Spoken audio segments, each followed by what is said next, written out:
With Justin Simmons being released, the question now becomes, who's next? We have seen it be a red wedding for a couple of teams the last few hours or so, or days at this point. And, well, I'm somewhat optimistic that because the Broncos only released Justin Simmons today, that there's not going to be a flurry of other releases coming. However, we definitely can't rule out some more releases or even trades happening before free agency gets underway. But I am afraid to announce that more moves are likely coming. So make sure you are subscribed to the channel. That way, whether a trade or release does happen over the next few days and the weekend, you are not in the dark because you are a member of the Broncos Breakdown and you have your notifications on. But let's start things off by saying I don't have any surefire predictions as to who's getting cut or who's getting traded. Sean Payton is at the wheel now. He took this team over last offseason, but it still felt like he was inheriting a previous built team and he wasn't going to completely tear it to the ground on the first day of the job. So, ran through the 2023 season, and now we move into the first full off season with Sean Payton really at the wheel, and he's going to start calling the shots the way he wants to. Now, Denver, as it stands, is currently $2.6 million over the salary cap. This comes from over the cap, so they still have a few more moves to make, and the question really is, how many moves do they want to make? Do they want to give themselves a big amount of cap space to sign players with, or are they looking to do the bare minimum?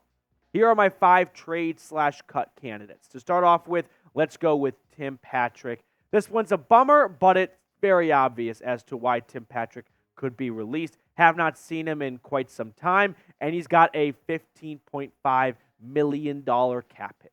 There is just a 0% chance Tim Patrick stays on the roster without his contract being changed in some way, shape, or form. Now, whether that is him being released and then re-signing on a cheaper deal, him agreeing to a dramatic pay cut, that remains to be seen. But what I can tell you is Tim Patrick is not staying on the books for a $15.5 million pay cut. He missed all of 2023 with an Achilles injury, after missing all of 2022 with an ACL injury, after getting a nice extension in 2021, because he was proving to be a very reliable over-the-middle-of-the-field receiver for Denver, and now he's just a distant memory. And that sucks. Injuries suck, but it's a part of the NFL. It's a business, and Patrick is likely on his way out unless he agrees to some massive pay cut or restructure, or it's just we're going to let you test free agency, and if you don't get an offer elsewhere, we can talk about a re-signing down the road. Moving on here, I've got 2 more wide receivers to watch for, Courtland Sutton and Jerry Jeudy. Now, I think these are much more likely to be trade compared to release. They're definitely not going to release Jerry Jeudy. He's on the books for a fully guaranteed $12.9 million fifth-year option. So if anything, they would trade Jerry Jeudy. Now, Courtland Sutton, I could see going either way because I don't think any of us thought Justin Simmons would be outright released. But if there's no trade market for Courtland Sutton and the Broncos are adamant about moving on from him to save nearly $10 million in cap savings, a release would be the only way. But let's just assume there is a trade market, right? Now the question kind of becomes, who's more likely to get traded, Courtland Sutton or Jerry Jeudy? I mean, if you just go off the numbers, it should be pretty obvious which player would have a bigger market, right? Sutton coming off a 10-touchdown season. In some ways, his best NFL season. The yards weren't there. The big play necessarily wasn't there. But that was an element of the offense with Russell Wilson just being so stagnant for so many stretches and then going, F it, I'm tossing it to 14 in the end zone and hopefully he catches it. And more often than not, he did. Now, as for what could you get for Courtland Sutton and Jerry Jeudy, I think Sutton's trade value is around a 5th rounder. And I know that's probably not what you wanted to hear, but take into account a couple of things. He's under contract for 2 more years, so a team would be latching on to him having a $13 million base salary. Like, those are big cap hits to take on for a guy who's going to turn 29 years old this season. Also think about how loaded this wide receiver class is.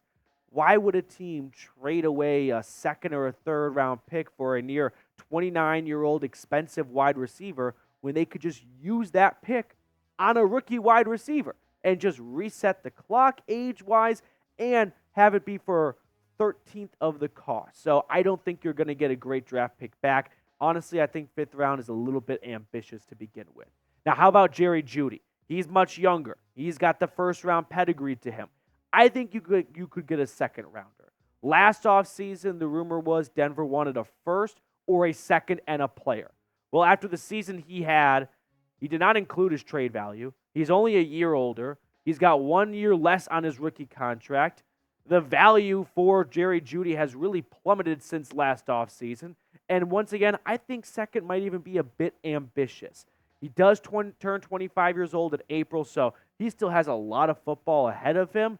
And I still think you could find a team out there that wants to go get that former Biletnikoff winner out of Alabama and wants to buy into the fact that Russell Wilson and Jerry Jeudy just weren't a great fit. Jerry Jeudy went through a long list of quarterbacks in a short 4-year span in Denver so far, along with head coaches and offensive coordinators. So put him in a much more stable condition, and he could produce for you. Now, if you had to pick a wide receiver to keep, who would it be? Jerry Jeudy or Courtland Sutton? I answer this question almost differently every single day. But as of March 7th, I'm going to go with I prefer to keep Jerry Jeudy.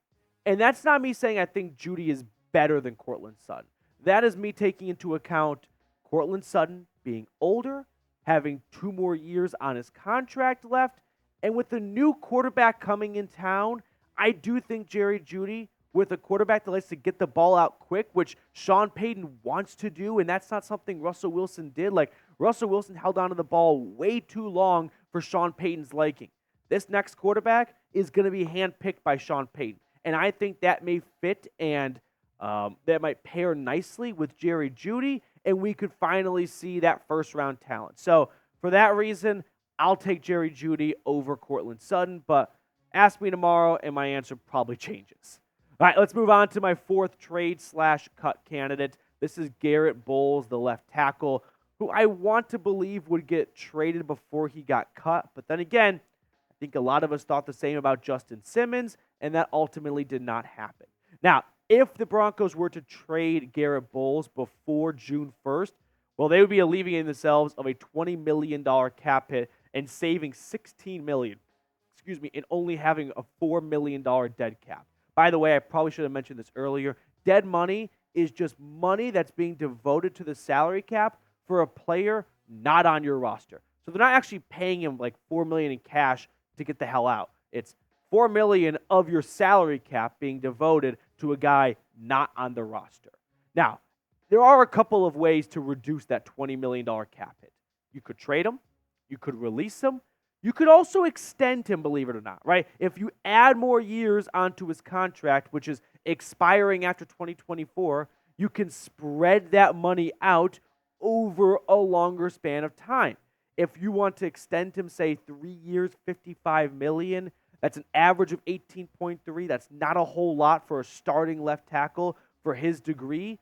Guaranteed $40 million of it. This way you keep the left side of your offensive line intact. Because when you look at the Broncos' offensive line, it's not like they have some second-round rookie tackle waiting to take over from Garett Bolles. The man for the job would be like Alex Palczewski, the UDFA out of Illinois last year who didn't play a snap. There's just not a lot in the farm system at this position. So I just don't think it makes a lot of sense right now to move on from Garett Bolles, bring in a rookie quarterback most likely, have a new rookie or a new left tackle and go, good luck, man. That just seems like a recipe for disaster.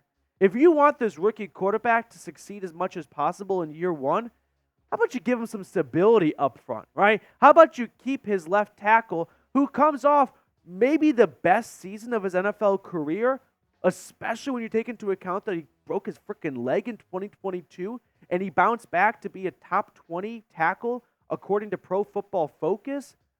Garett Bolles struggled with a lot of penalties and holding calls early on in his career. But that has gone down, and yes, he's getting up there in the age column, but we see a lot of really good offensive linemen play some of their best football into their 30s. I think Garett Bolles still has plenty of gas left in the tank. But if you are looking to trade him because you want to get $16 million off your books, I think you could probably get about a fifth for him. I know that's not what you wanted to hear, but again, trades tend not to go for as much as you think, especially for aging players who have a big cap hit, right? If a team trades for him, he's got a base salary of $16 million. That's what a team would be picking up. When you trade for a player, you're not inheriting their cap hit. Depending on when the trade goes down, bonuses may have already been paid out, like roster bonuses, signing bonus, stuff like that. It's usually the base salary that you take on. So you're going to find a team that wants to pay him $16 million for one season that turns 32 this year.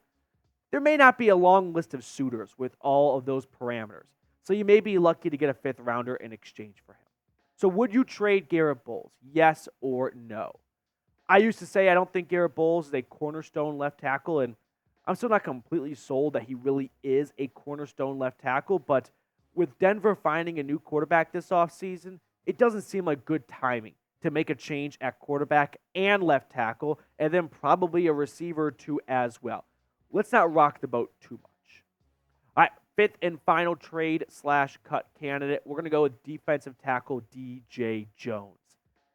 One time a nice free agent signing from the San Francisco 49ers. He is entering the third and final year of that contract, and he's got a near $13 million cap hit. You could save nearly $10 million by moving on from what has not been a very aspiring or inspiring free agent signing, right? Last year, he had 5 tackles for loss, 2 sacks. Pro Football Focus ranked him 80th out of 130.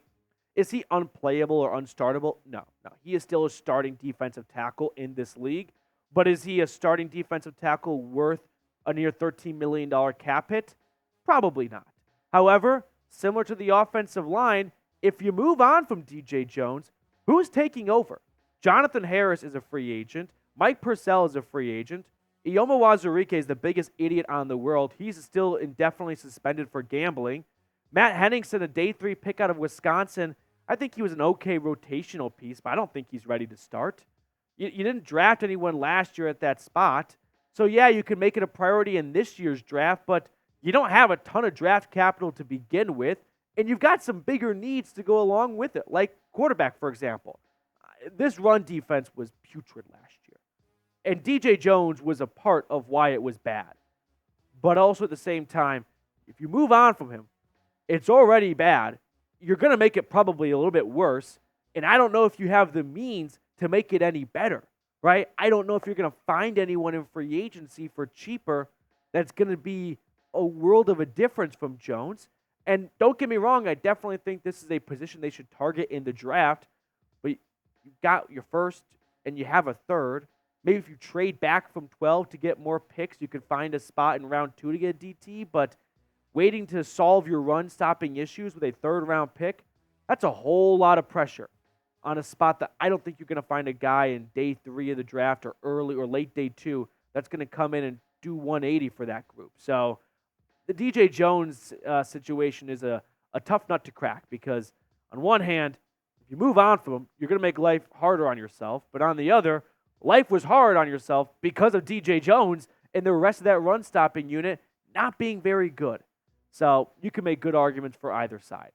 Now, what I want to know from everyone watching right now before we sign off and let you get on out of here is, who is the next player to go? Who do you feel like is the next guy to get a phone call saying, we're going to be making a move, we're either trading you or releasing you? The fact that they didn't make a flurry of moves today makes me somewhat cautiously optimistic, I'll put it, that they're not going to make a bunch of more releases, and instead they're working on trades, right? After all the safeties that got released on, Thursday? On Wednesday, like in Seattle with Jamal Adams, Quandre Diggs, and then Jordan Poyer, I feel like there was just no way that the Broncos were going to find anyone wanting to trade for Justin Simmons when they can just sign one of those guys. But the fact that Denver didn't release anyone else so far, knock on wood, maybe that's because they are aggressively working the phones to get a trade first. All right, that will do it for us on today's show. Thank you guys so much for tuning in. If you haven't subscribed yet, please consider going ahead and doing so. It's completely free, so I probably shouldn't say this, but if you subscribe and then don't like the content after a week or so, you could just unsubscribe. Like, I don't have your credit card information. We're not going to bill you in a month, so consider hitting the sub button down below.